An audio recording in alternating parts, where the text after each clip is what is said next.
वासुदेवाय।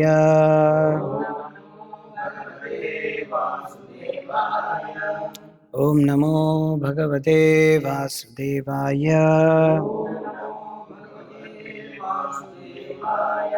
ओम नमो भगवते वासुदेवाय।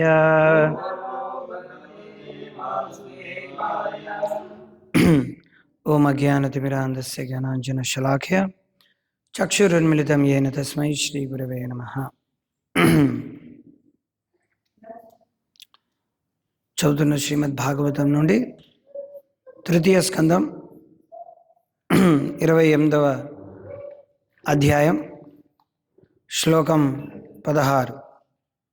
కాంచీ గుణ ఉల్లసత్ శ్రోణిం హృదయ అంబోజ విస్తరం దర్శనీయ తమం శాంతం మనః నయన వర్ధనం.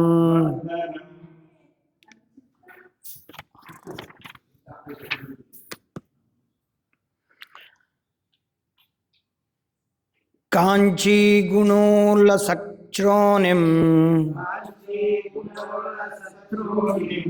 కాంచీ గుణోల్లసక్ష్రోణిం హృదయాంబోజ విస్తరం హృదయాంబోజ విస్తరం దర్శనీయతమం శాంతం దర్శనీయతమం శాంతం మనోనయనవర్ధనం.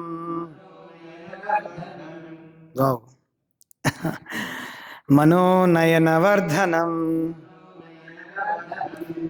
కాంచీ గుణోల్లసక్ష్రోణిం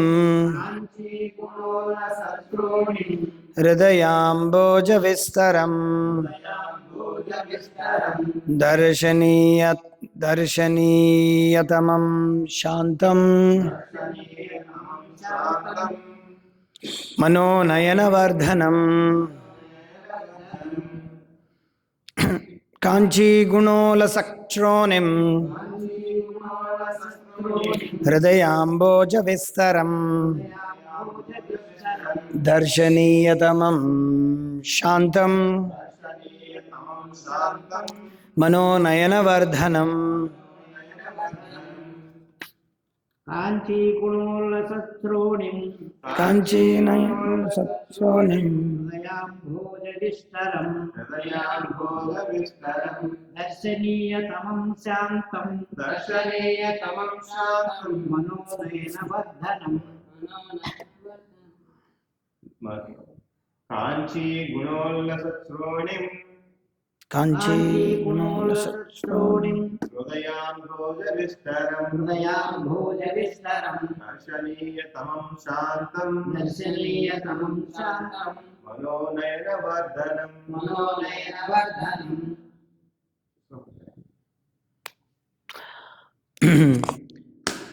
ప్రతిపదార్థము, అనువాదము మరియు భావం మరియు భాష్యం ఇచ్చింది కృష్ణ కృపామూర్తి శ్రీమద్ అభయచరణారవింద భక్తి వేదాంత స్వామి ప్రభుపాదుల వారు. ప్రతిపదార్థం కాంచీ కాంచీ మొలనూలు గుణ మొలనూలు గుణ గుణము ఉల్లసత్ దేదీప్యమానమగు శ్రోణిం జగన భాగము హృదయము అంభోజ పద్మము విస్తరం యవ్వాని స్థానము దర్శనీయతమం పరమ ఆకర్షణీయము శాంతం ప్రశాంతము మనః మనస్సులు హృదయములు నయనములు వర్ధనం రంజింపజేయును. అతని శ్రోణితలము మొలనూలుతో చుట్టబడి ఉండును. అతడు భక్తుని హృదయ కమలమున విరాజిల్లియుండును. ఆ దేవదేవుడు చూచుటకు పరమ ఆకర్షణీయుడు. అతని ప్రశాంత స్వరూపము భక్తుల నయనములను హృదయములను రంజింపజేయును. భాష్యము. ఈ శ్లోకమునందు ప్రయోగింపబడిన దర్శనీయతమం అను పదవు భావమేమనగా, భక్తియోగి పరమ సుందరుడుగు భగవానుని తప్ప అన్యమును చూడగోరడు. సుందరముగు వారిని చూడవలనని అతని కోరిక భగవద్ దర్శనంచే పూర్తిగా సంతుష్టి చెందును. భౌతిక జగమున మనము సౌందర్యమును చూడగోరినను ఆ కోరిక ఎన్నడూనూ సంతుష్టి చెందబోదు. భౌతిక జగమందు మనకు కలిగడి భావములు భౌతిక సంపర్క కారణమున ఏనాడునూ సంతుష్టి చెందవు. కానీ మన స్పర్శ దర్శన శ్రవణాది వాంఛలు దేవదేవుని సంతుష్టితో మిళితమైనప్పుడు పరిపూర్ణ స్థాయిలో నిలిచినవి కాగలవు. దేవదేవుడు తన నిత్య రూపమునందు పరమ సుందరుడును భక్త మనోహరుడును అయినప్పటికీ నిరాకారవాదులకు అంటే నిరాకార తత్వమును ధ్యానించు వారికి ఆకర్షణీయుడు.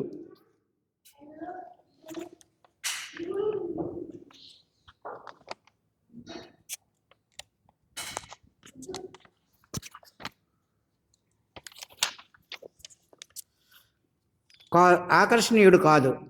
మాయావాదుల నిరాకార ధ్యానము కేవలం వృధాశ్రమం మాత్రమే. నిజమైన యోగులు అర్ధనిమీలిత నేత్రములతో దేవదేవుని రూపము పైననే ధ్యానమును నిలుపుదురు, కానీ ఏదో శూన్యం పైన లేదా నిరాకారం పైన కాదు. హరే కృష్ణ.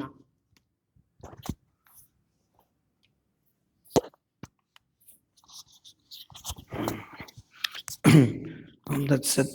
ఓం అజ్ఞానతిమిరాంధస్య జ్ఞానాంజనశలాఖ్య చక్షురున్మిళితం येन తస్మై శ్రీ గురవే నమః. నమో విష్ణుపాదాయ కృష్ణప్రేష్ఠాయ భూతలే శ్రీమతే భక్తి వికాస స్వామినితి నామని. నమో విష్ణుపాదాయ కృష్ణప్రేష్ఠాయ భూతలే శ్రీమతే భక్తి వేదాంత స్వామినితి నామని. నమస్తే సారస్వతి దేవే గౌరవాణి ప్రచారిణి నిర్విశేష శూన్యమాది పాశ్చాత్య దేశతారిణి. जय श्री कृष्ण चैतन्य प्रभु नित्यानंद श्री अद्वैत गदाधर श्रीवासदि गौर भक्त वृंद. हरे कृष्ण कृष्ण कृष्ण हरे हरे, हरे राम राम राम हरे हरे. मुखम करति वाचालं कलुव्याधिगिरिं यत्कृपातमहं वन्दे श्रीगुरुनितारणं परमानन्दमाधवं श्रीचैतन्येश्वरं. गुरुवे गौरचन्द्राय राधिकाय तदालय कृष्णाय कृष्णभक्ताय तद्भक्ताय नमो नमः. वागीशायस्य वदने लक्ष्मीर्यस्य च वक्षसि यस्यास्ते हृदये संवितं नरसिंहमहं भजेत्. यस्य देवे परा भक्तिर्यथा देवे तथा गुरु तस्यैते कथिता हि अर्था प्रकाशन्ते महात्मा. उग्रोऽपि अनुग्रीवायं स्वभक्तानां निकेसरी केसरी स्वपोतानाम् अन्येषाम् उग्रविक्रमः. कथाञ्चन स्मृते यस्मिन् दुष्करं सुकरं भवेत् विस्मृते विपरीतं स्यात् कृष्णचैतन्य सम्यकम्.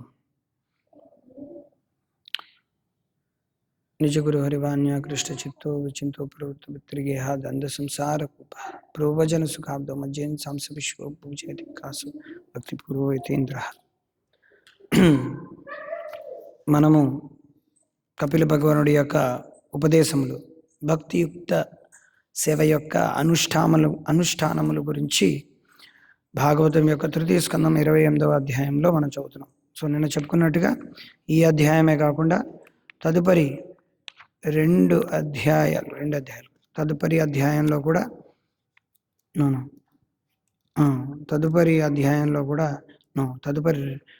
అధ్యాయంలో కూడా మనకి భక్తియుక్త సేవ గురించి నిర్దేశాలు అనేవి ఉంటాయన్నమాట. సో ఇక్కడ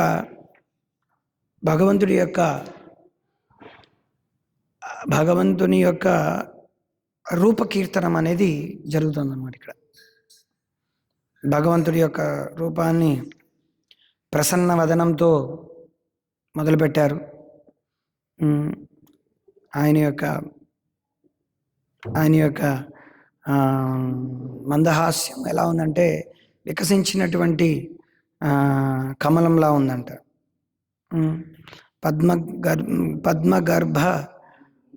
గర్భానురేక్షణం.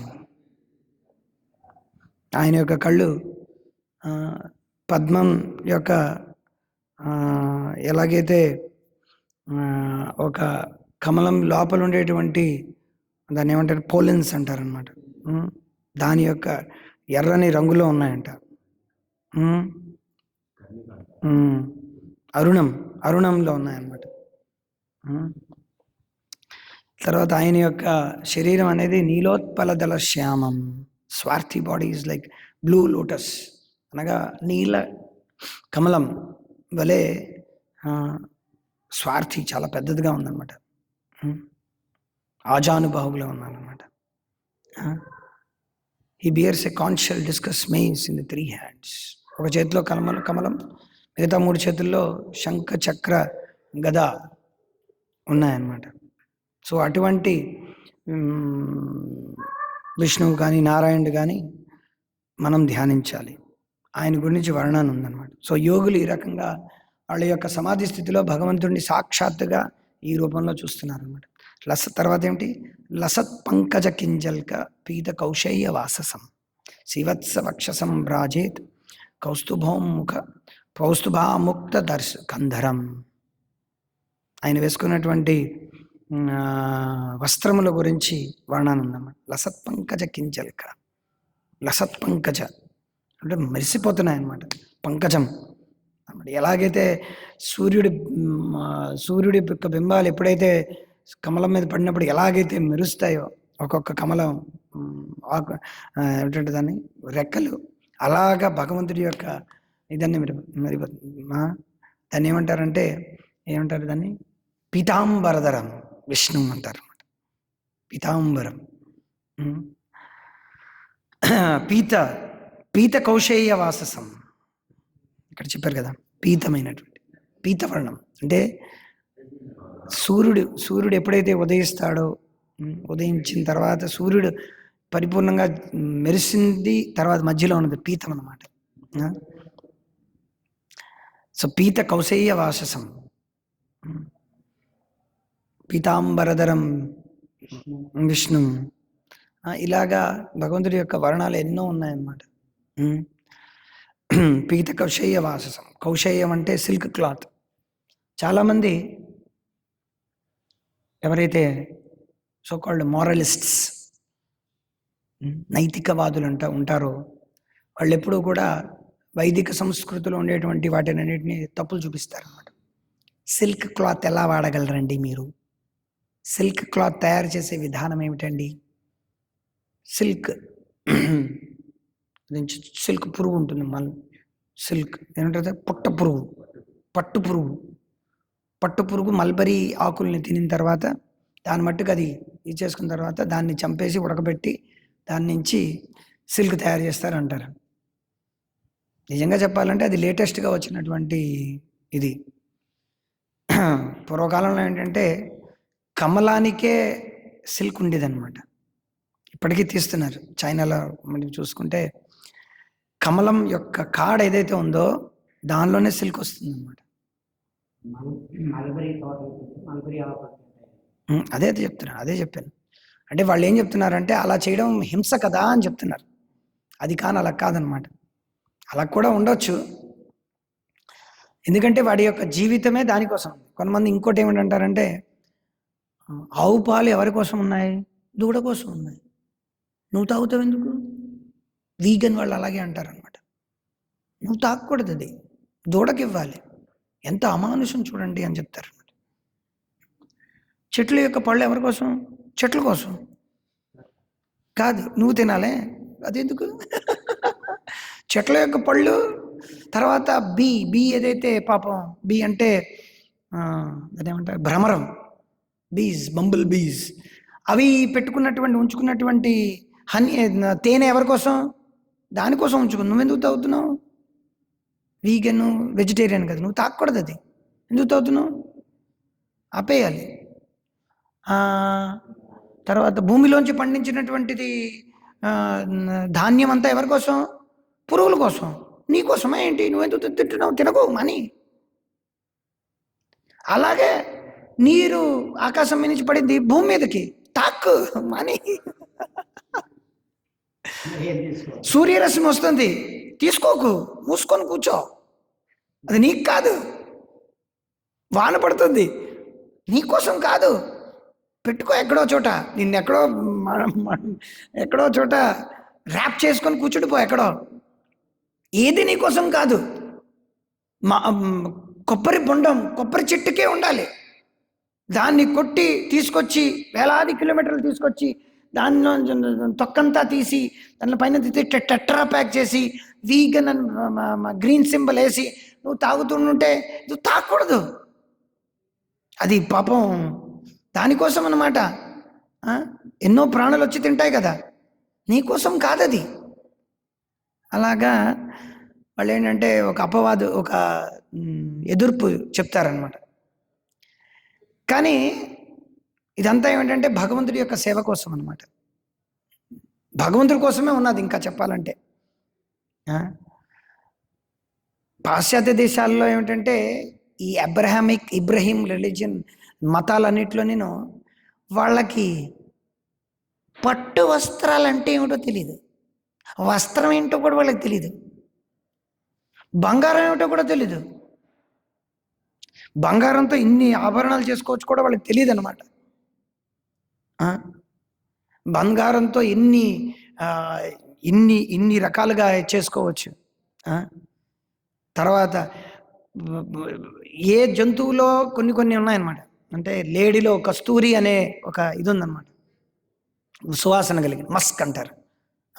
ప్రతి దాంట్లోని చాలా జీవులు, పీకాక్ దాని యొక్క ఫెదర్ భగవంతుడి యొక్క సేవ కోసం, చామర, గవ్య, ఆవుల యొక్క ఇదన్నమాట. ఇది యాక్ను కూడా అంటారు, యాక్ను కూడా తీస్తారు. సో అలాగా భగవంతుడు ఎప్పుడైతే సృష్టించాడో, ఎలాగైతే భగవద్గీతలో భగవంతుడు సృష్టిలో చెప్పాడనమాట, నేను ఈ సృష్టించిన వెంటనే యజ్ఞయాగాదులను ఇచ్చాను. ఆ యజ్ఞం చేయడం ద్వారా అందరూ సంతోషపడతారు. అంటే యజ్ఞం ఇచ్చాడంటే దాని అర్థం ఏంటి? యజ్ఞో వై పురుష అంటే యజ్ఞో వై విష్ణువు అంటే సాక్షాత్తు ఆయనే యజ్ఞ పురుషుడు. అంటే ఆయన ఒక వ్యక్తి. ఆ యజ్ఞ అనుష్ఠానంలో ఇచ్చేటువంటిదంతా దాని యొక్క ప్రక్రియ కూడా ఇచ్చాడు. ఎవరు చేయాలో దాని యొక్క సూత్రాలు ఇచ్చాడు.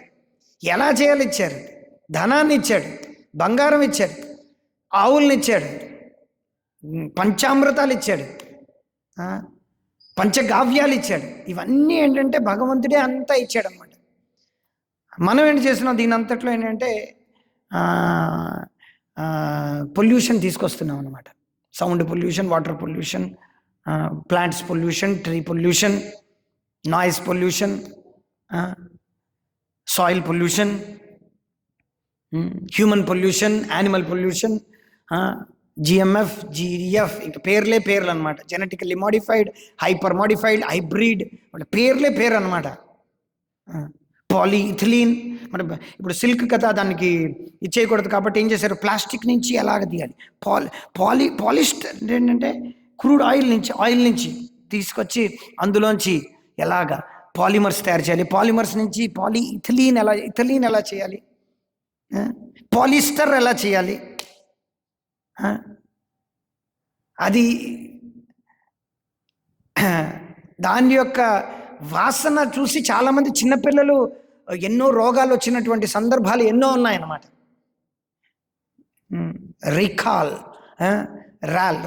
రిలయన్స్ ఇండస్ట్రీస్ వాళ్ళది ఒక ఇది వస్తుందన్నమాట, తలగడ వస్తుందన్నమాట.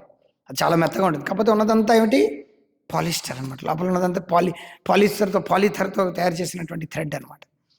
అంతా కూడా మిక్స్ అన్నమాట ఇప్పుడు. కానీ భగవంతుడి దగ్గర అంతా ఇక్కడ ఏది మిక్స్ ఉండదు అనమాట. పరిపూర్ణమైనటువంటి ఏ జీవికి ఆ జీవి ఉన్నదే దానికోసం అనమాట, భగవంతుడి కోసమే. So silk cloth garment. Srivatsa, ఇంకా మణులు మాణిక్యాల సంగతి చెప్పే ఎక్కర్లేదు. మణులు, వజ్రాలు, వైఢూర్యాలు, పచ్చల పథకం, ఆ పథకాలు, ఈ పచ్చలు, అలా ఎన్నెన్ని వజ్రాలు, వైఢూర్యాలు.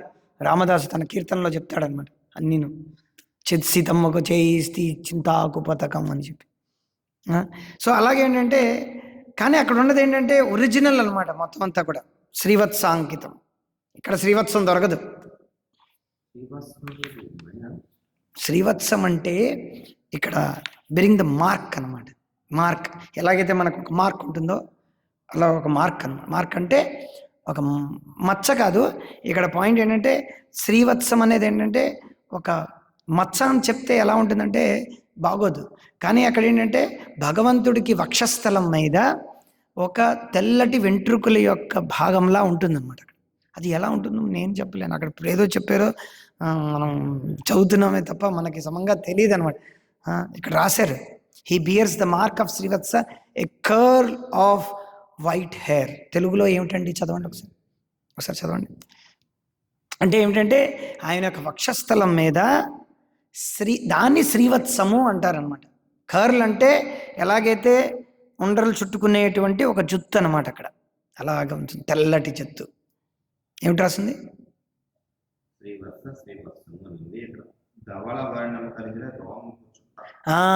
ధవళ వర్ణము కలిగినటువంటి రోమపు చుట్ట. బా, ధవళ వర్ణం. ధవళం అంటే ఏమిటి? వైట్. శ్వేతవర్ణం కూడా అంటారు.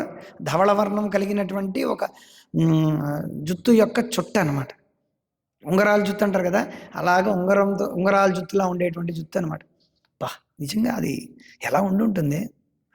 మళ్ళీ తెల్లగా ఉంటుందంట అది. చాలా మందికి తెల్ల వెంట్రుకలు వచ్చేస్తాయి ఒళ్ళంతా. ఇక్కడ ఎదురుగుండాను చిన్నప్పుడే కొంతమంది భక్తుల్లో చూడ మొత్తం అంతా కూడా వాళ్ళు ఇప్పటికప్పుడు వేసుకుంటారు. బాబోయ్, అంతా తెల్ల వెంట్రుకలు అనమాట. అది మలమూత్రాల వలన వచ్చినటువంటి తెల్ల వెంట్రుకలు అనమాట. అది పర్ఫెక్టెడ్ రిఫ్లెక్షన్ ఆఫ్ రియల్ శ్రీవత్సం అన్నమాట. వికృతమైనటువంటి ప్రతిబింబం అన్నమాట ఈ భౌతిక జగత్తులో. సో అది తర్వాత ఏమిటి? కౌస్తుభం అంటే brilliant Kaustubha gem suspended from his neck. అంటే ఇలాగా ఆయన యొక్క మెడ నుంచి ఇక్కడ కౌస్తుభం అనే ఒక మణి వేలాడుతుందన్నమాట. ఇది భగవంతుడి యొక్క వర్ణన. తర్వాత ఏం చెప్పారు? మత్త దిరేఫ కలయ పరీతం వనమాలయ. ఆయన యొక్క ఇప్పుడు ఇవన్నీ వర్ణన అయిన తర్వాత ఆయన ఏమిటి వనమాల ఏమిటి వేసుకున్నాడు? ఆయన ఏంటంటే బహు కోటి చంద్రజీని వదన ఉజ్వాల. ఆయన ఏంటంటే గాలాదేశే వనమాల కొరే జలమాల. వనమాలం వేసుకుంటాడు, సిల్వన్ ఫ్లవర్స్. అంటే వనంలో దొరికేటువంటి పుష్పాలు చాలా సుగంధభరితంగా ఉంటాయి. అందుకే చాణక్య పండితుడు ఏమంటాడంటే వనంలో ఉండేటువంటి ఒక్క సువాసన, ఒక్క పువ్వు మొత్తం వనం యొక్క వాతావరణాన్నే మార్చేస్తుంది. ఎలాగైతే ఒక పుత్రుడు మొత్తం వంశానికి వంశోద్ధారకుడిలా ఉంటాడు, కానీ అదే వనంలో ఒక్క చిన్న విషపు మొక్క మొత్తం వనాన్ని విషతుల్యం చేస్తుంది. అలాగే ఈ ఒక్క పుత్రుడు చాలన్నమాట మొత్తం వంశాన్ని నాశనం చేయడానికి. అది చాణక్య పండితుడు చెప్పాడు. సో అలాగే ఇక్కడ ఏంటంటే అడవిలో దొరికేటువంటి పువ్వులు, అడవి అనకూడదు, వనంలో దొరికేటువంటి పువ్వులు ఏంటంటే చాలా సుగంధభరితంగా ఉంటాయన్నమాట. అక్కడ యుఎస్లో ఒక ఫ్లవర్ దొరుకుతుంది. ఏంటిది? Magnolia. What is that? Magnolia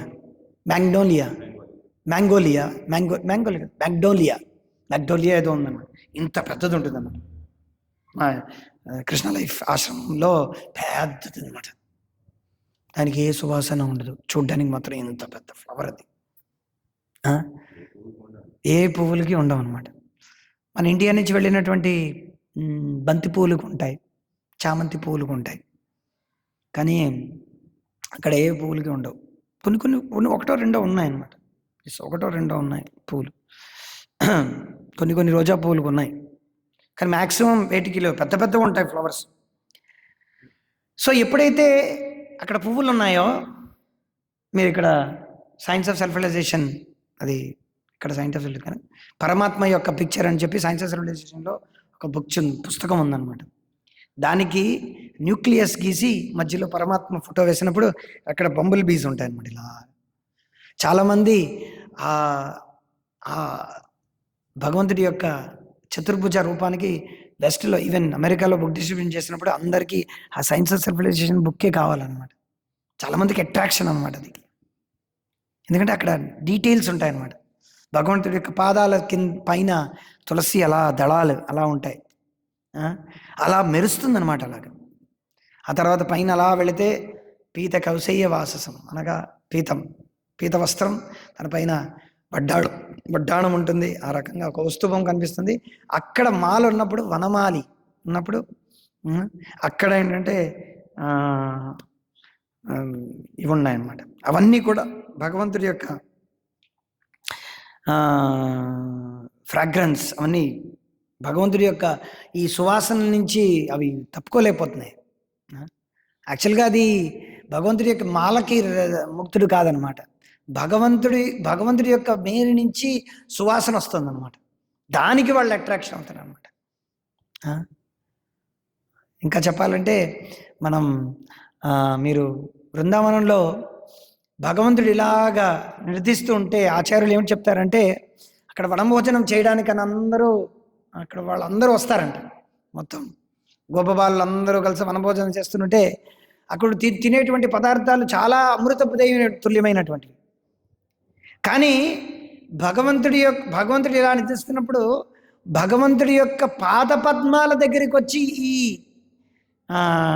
భ్రమరం అంతా కూడా అక్కడ ఉంటాయే తప్ప అక్కడ ఉన్నటువంటి తేనెతో తయారు చేసినటువంటి పదార్థాలు, పువ్వులు అక్కడ వెళ్ళవంట. చూసుకోండి మరి, భగవంతుడి యొక్క పాదపద్మాలు ఎక్కడైతే ఉన్నాయో అక్కడికి వెళ్ళి అక్కడ ఉన్నటువంటి సువాసనని తీసుకుంటాయన్నమాట.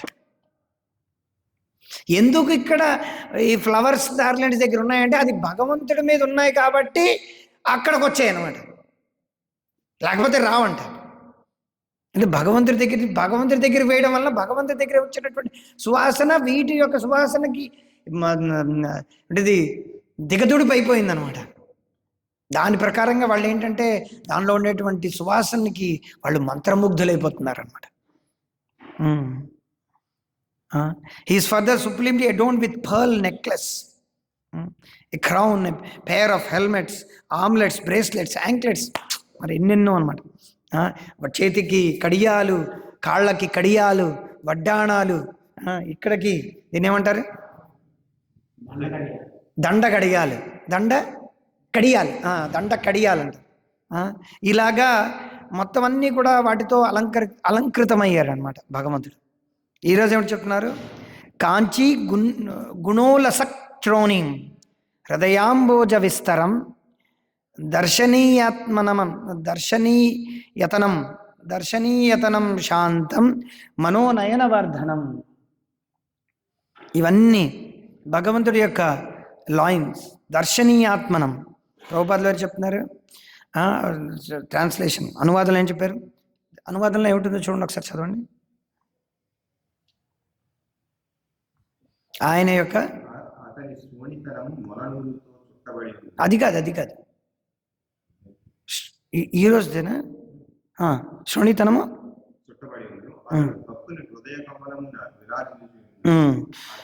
శ్రోణీతనము అంటే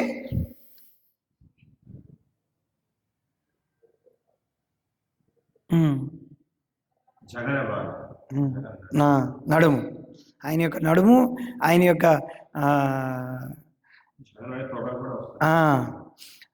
తొడలు యాక్చువల్గా ఎన్సెక్డ్ లైక్ ఏ గిరిడిల్. దాని ఎలా ఉన్నాయంటే కాంచి. ఇది గిరిడిల్ అంటే ఏంటి,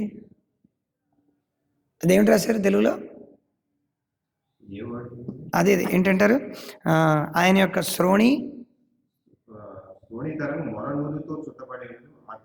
మొలనూలుతో చుట్టబడి ఉంది. ఎస్ అంటే ఏంటంటే ఆ మొలతాడు ఉందన్నమాట. అది గిరిడిల్ అంటే, కాంచి అంటే మొలతాడు అనమాట. ఆయన యొక్క ఏంటే వేస్ట్ అనమాట. ఇవన్నీ మొలతాడుతో చుట్టి ఉందన్నమాట. ఈ రకంగా ఆయన నిలుచున్నటువంటి వ్యక్తి భగవంతుడు ఎక్కడి నుంచి ఉన్నాడంట, he stands on the lotus of his devotee's heart. ఆ? నారదులు వారు ఏం చెప్తున్నారు? నారదుడితో భగవంతుడు ఏమన్నాడు? ఏమన్నాడు? భక్తులు ఎక్కడైతే నా నామం శ్లోకం ఏమిటి? మన హృదయాల్లో శ్లోకం ఏంటి? నాహం తిష్టామి వైకుంఠే. తర్వాత నా యోగి హృదయే, నాహం తిష్టామి వైకుంఠే.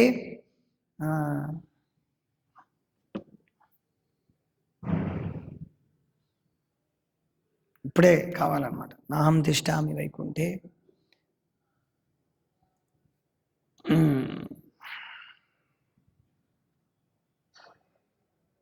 నాహం తిష్టామి, నాహం తిష్టామి వైకుంఠే.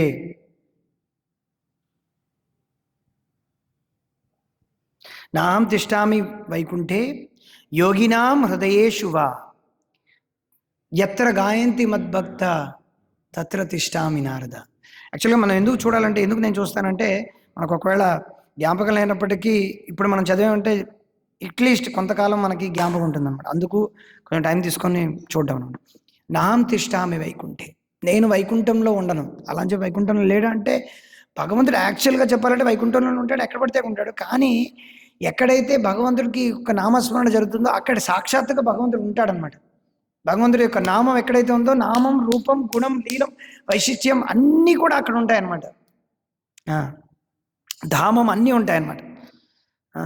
భగవంతుడు యాక్చువల్గా ఏంటంటే, చూడండి, మనం గజేంద్రుడి యొక్క లీలలో మనం చూడొచ్చు అనమాట. ఇప్పుడు మనం తిరుపతి వెళ్ళబోతున్నాం. అక్కడ నాకు ఏం చూసినా చూడకపోయినా ఒకటి మాత్రం నాకు ఎప్పుడు కూడా జ్ఞాపకం ఉంటుందన్నమాట, చచ్చినంత వరకు అట్లీస్ట్. అది భగవంతుడి దయ. అక్కడ మీరు ఒక శిల్పంతో చెక్కినటువంటి ఒక విషయం చూడొచ్చు అనమాట. గజేంద్రుణ్ణి కాపాడడానికని చెప్పి విష్ణువు ఏ రకంగా పరిగెట్టుకొని వస్తున్నాడనే విషయం చాలా స్పష్టంగా చెప్పబడింది అనమాట. అక్కడ చాలా క్లియర్గా ఎత్ర గాయంతి మద్భక్త తత్ర తిష్టామి నారద. అక్కడ ఏంటంటే భగవంతుడు ఎక్కడైతే ఆయన యొక్క నామరూప గుణలీలల్ని ఎవడైతే కీర్తనం చేస్తున్నారో భగవంతుడు పరిగెట్టుకుంటూ వస్తాడనమాట. అంటే ఎలా పరిగెట్టుకొస్తున్నాడో గజేంద్ర మోక్షంలో మనం చూడొచ్చు అనమాట. ఆయన ఎలా పరిగెట్టి వస్తున్నాడంటే, ఆయన మాట్లాడుతూ ఉంటాడు లక్ష్మీదేవితో. శ్రీ వైష్ణవ సంప్రదాయంలో చెప్తారనమాట. ఆయన మాట్లాడుతుంటే సడన్గా అసలు లక్ష్మీదేవికి కూడా వినిపించదు అనమాట. అంటే అంత మధురముఖులు అయిపోతారు. అయ్యా, ఆయనకు ఒక్కళ్ళకే వినిపిస్తుంది అనమాట అది. ఎందుకంటే మీరు గజేంద్ర మోక్షం ద్వారా మనం చూడొచ్చు అనమాట దేవాది దేవుడు ఎవరు అని. ఆయన గజేంద్రుడికి ఎవరో తెలియదు అనమాట. దేవుడు ఎవరో తెలియదు, భగవంతుడు ఎవరో తెలియదు. అది దేవుడా ఎవరు అంటే, తాను ఆధీనుణ్ణి కాను, నేను కష్టాల్లో ఉన్నాను, ఎవరో ఉన్నారు, నన్ను రక్షించు బాబు అని ఆయన ఆర్తనార్థం చేస్తున్నారనమాట. ఆయనకి తెలియదు ఎవరో. తెలియకపోయినా సరే ఆయన ఏంటంటే ప్రార్థనల మీద ప్రార్థనలు. అందుకే గజేంద్ర మోక్షం అనేది ఏంటంటే ప్రతిరోజు మనం వర్ణించాల్సినటువంటి మహోన్నతమైనటువంటి ప్రార్థన అన్నమాట. ప్రతిరోజు యాక్చువల్గా రాత్రి పడుకునే ముందర గజేంద్ర మోక్షం చదివే పడుకుంటారంట కొంతమంది. గజేంద్ర మోక్షంలో అంత పవర్ ఉంది. కానీ చాలా మట్టుగా ఇస్కాన్లో భక్తులు ఏంటంటే, భాగవతంలో ఇన్ని ప్రార్థనలు ఉన్నాయి కానీ ఒక్క ప్రార్థన కూడా సమంగా రానటువంటి దౌర్భాగ్యం చాలా మంది భక్తుల్లో ఉందన్నమాట. ఎన్నెన్నో అనమాట. భగవద్గీతలోనే ఏమిటి చెప్తున్నాడు, పురుషం శాశ్వతం దివ్యం ఆది దైవం అజం విభుం. ఏంటి శ్లోకం ఎలా ప్రారంభమవుతుంది? పరం పురుషం పరం ధామ పవిత్రం పరమం భవాం పురుషం శాశ్వతం దివ్యం. ఇవన్నీ ప్రార్థనలు, భగవద్గీతలో ప్రార్థనలు ఉన్నాయి. పరం బ్రహ్మ పరం ధామ పవిత్రం పరమం భవాం పురుషం శాశ్వతం దివ్యం ఆది దైవం అజం విభుం ఆయుస్తం ఋషయ సర్వే దేవర్షి స్నాస్తత అసిలో దేవతో వ్యాస స్వయం చైవ బ్రవీషిమే. మనం ఇప్పుడు నేర్చుకుంటాం. మనం చివరి కాలంలో మనకి ఇంకేం గుర్తురావు, అర్థం చేసుకోవాలి. భగవంతుడి యొక్క నామం యొక్క శ్లోకాలు, భగవంతుడి యొక్క గుణం యొక్క శ్లోకాలు, ఆ భక్తులు కుంతిమారని యొక్క ప్రార్థన, అర్జునుడు ఎలాగ విరహంలో చేసినటువంటి ప్రార్థన, కుంతిమారాణి యొక్క ప్రార్థనలు ప్రథమ స్కందంలో, భీష్ముడు ఇప్పుడు రాబోయే ఉత్తరాయణంలో మనం ముఖ్యంగా ఉత్తరాయణం ఎందుకు జరుపుకోవాలి? ఎందుకంటే భీష్ముడు వారు ఉత్తరాయణం కోసం వెయిట్ చేశారు. భీష్ముడి యొక్క స్తోత్రం మనం చదవాలి, అప్పుడు మనం జ్ఞాపకం ఉంచుకుంటాం భగవంతుడి యొక్క నామరూప. లేకపోతే ఏంటి 16 మాలలు జపం చేసి రోజంతా ఈ ప్రార్థనలు వినాలి, మొబైల్తో కూర్చోవడం కాదు. మనం రోజంతా ఈ ప్రార్థనలన్నీ చదువుకుంటూ చదువుతూనే ఉండాలన్నమాట. ఈ శ్లోకాలన్నీ వర్ణిస్తుంటే చదువులే, నాకు రావు, నేను నేర్చుకోను, నాకు తెలియదు, నాకు తెలవదు, నాకు బుర్ర లేదు, నాకు సంస్కృతం రాదు. ప్రతిరోజు వింటూ ఉంటే అవన్నీ వస్తాయన్నమాట. బ్రహ్మాదయ సృగణ మనయోత సిద్ధ. నరసింహస్వామిని చూసి ప్రహ్లాదుడు ప్రార్థన చేస్తున్నాడు. మొదటి స్కందంలో ఏమిటంటే అర్జునుడి యొక్క ప్రార్థన. సుఖదేవ్ గోస్వామి, సూత గోస్వామి సుఖదేవ్ గోస్వామిని చూసి మొదటి ప్రార్థన ఎలా ప్రార్థించాడు. తర్వాత భీష్ముడు విష్ణు సహస్రనామం మహాభారతంలో ఉంటే భాగవతంలో భీష్ముడి యొక్క భీష్మ స్తుతి ఉందన్నమాట. 2వ స్కందంలో బ్రహ్మ యొక్క స్తుతి ఉంది. 3వ స్కందంలో ధ్రువ మహారాజు యొక్క స్తుతి ఉంది. 3వ స్కందంలో కాదు, 4వ స్కందంలో. 3వ స్కందంలో ప్రచేతుల యొక్క స్తుతి ఉంది, శివుడి యొక్క స్తుతి ఉంది. 5వ స్కందంలో జంబోద్వీపంలో ఉండేటువంటి అక్కడ నివసించేటువంటి వాళ్ళ యొక్క స్తుతి ఉంది. 6వ స్కందంలో మీకు చూసుకుంటే అక్కడ ఏమి స్తుతి ఉంది? అక్కడ స్తుతి నాకు గుర్తులేదు. 7వ స్కందంలో ప్రహ్లాదుడి యొక్క స్తుతి. 8వ స్కందంలో అతిథి యొక్క స్తుతి. 9వ స్కందంలో ఏమిటంటే 9వ స్కందంలో అంబరీష మహారాజు యొక్క స్తుతి, సుదర్శనుడి యొక్క స్తుతి, సుదర్శనుని చూసి అంబరీషుడి యొక్క స్తుతి. 10వ స్కందంలో స్తుతులు, భ్రమర గీత, గోపీ గీత, బ్రహ్మయోగుడి యొక్క ప్రార్థన, తర్వాత నాగపత్నిల యొక్క ప్రార్థన, బ్రాహ్మణ పత్నిల యొక్క ప్రార్థన, గర్భంలో గర్భస్థుతి, నాగపత్నిల యొక్క స్థుతి.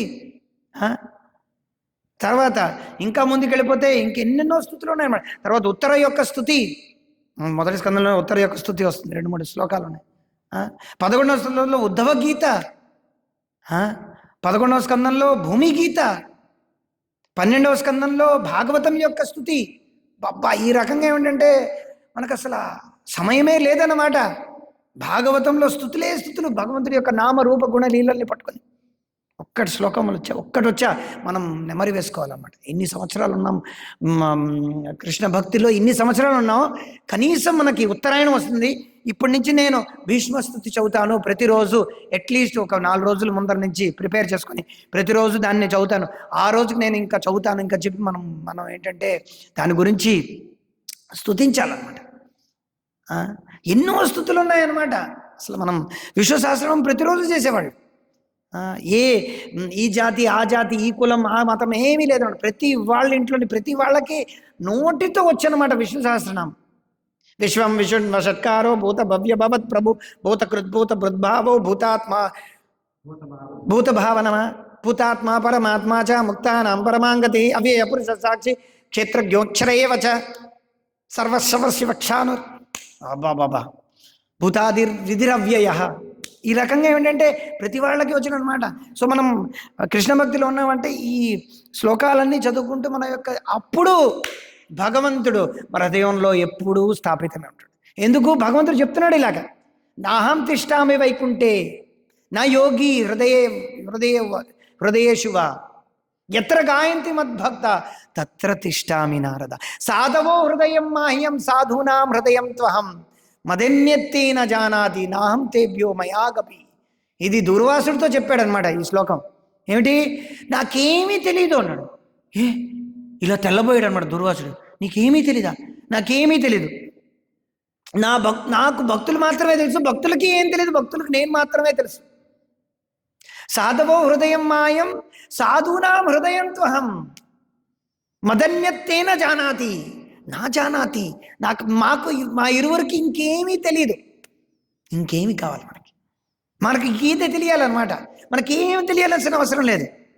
నిన్న వీడియో పెట్టానమాట ఒకటి, డాగ్ వీడియో, ప్రభుపాదుల వారు భగవంతుని కీర్తిస్తున్నటువంటి వీడియో. మన యొక్క స్థితిగతులు, if you don't serve God but our position is to serve, but if you don't serve God you have to serve, you must serve dog అని చెప్పి ఒక వీడియో పెడితే ఆయన ఒక వ్యక్తి నన్ను అడిగారు అన్నమాట, ఈ వీడియోలో ఉన్న వ్యక్తి ప్రాచుర్యం పొందినటువంటి ఒక వ్యక్తి కదా అని చెప్పాడు. నాకు తెలియదు అన్నాను నేను. మీకు తెలీదా? ఇదేంటి మీకు తెలీదు? అలాంటప్పుడు మీకు వీళ్ళు తెలీదు వాళ్ళు తెలీదు వీళ్ళు తెలియదు వాళ్ళు తెలియదు అని చెప్పి పేరు మోసినటువంటి రాజకీయవేత్తలు, సినిమా వాళ్ళ పేర్లు మొత్తం లిస్ట్ ఇచ్చాడు. అయితే వీళ్ళు కూడా మీకు తెలియదు. మీకు తెలియదు, మేము ఎప్పుడు భాగవతంలో వీళ్ళ పేర్లు చదవలేదే, వీళ్ళ పేర్లన్నీ చదవలేదు. నేను పేర్లు చెప్పకూడదు డైరెక్ట్గా లైవ్లోని, రికార్డింగ్లో, అందుకే చెప్పడం. పేర్లన్నీ పేరు మోసినవి ఇప్పుడు యూట్యూబ్లో వాళ్ళందరిలో ఫేమస్ అయిన వాళ్ళ పేర్లన్నీ అడిగాడు అనమాట ఆయన. మీకు తెలీదా? అమ్మ ఎప్పుడు వినలేదే. ఎవరు అయినా భాగవతంలో చెప్పారా? కపిల్లో చెప్పాడా? ప్రభుపాదుల వారు రాశారా వాళ్ళ గురించి? ప్రభుపాదుల వారు ఎప్పుడైనా చెప్పారా? మేము ఎప్పుడు వినలేదే. ఎవరు వాళ్ళు? ఎక్కడుంటారు? మేము ఎప్పుడు వినలేదే. పరీక్షితుడు, ధ్రువుడు, ఈవెన్ రావణాసురుడు, హిరణ్యకశ్యపుడు, వీళ్ళ పేర్లు విన్నామే. వీళ్ళెవళ్ళు? వీళ్ళు వాళ్ళకన్నా కీల్ జాతిలో ఉండేవాళ్ళ, ఇక్కడ ఇంకా అడుగు జాతిలో పుట్టిన వాళ్ళ గురించి మాకు తెలియదులేండి అని చెప్పాను అనమాట. అయితే మీకు ఇప్పుడు అది కూడా తెలియదు ఇది కూడా తెలియదు, అయితే ఇది కూడా తెలియదు అది కూడా తెలియదు అని చాలా అడిగాడు. మాకేమీ తెలియవండి, మాకు ఇవే తెలుసు. అప్పుడు నాకు ఆ శ్లోకమే గుర్తొచ్చిందన్నమాట. మదన్యత్తైన జానాతి, మనకేమీ తెలియదు, తెలియాల్సిన అవసరం కూడా లేదు. తెలియాల్సిన అవసరం ఉందా? అనవసరంగా అవన్నీ జ్ఞాపకం ఉంచుకోవాలి.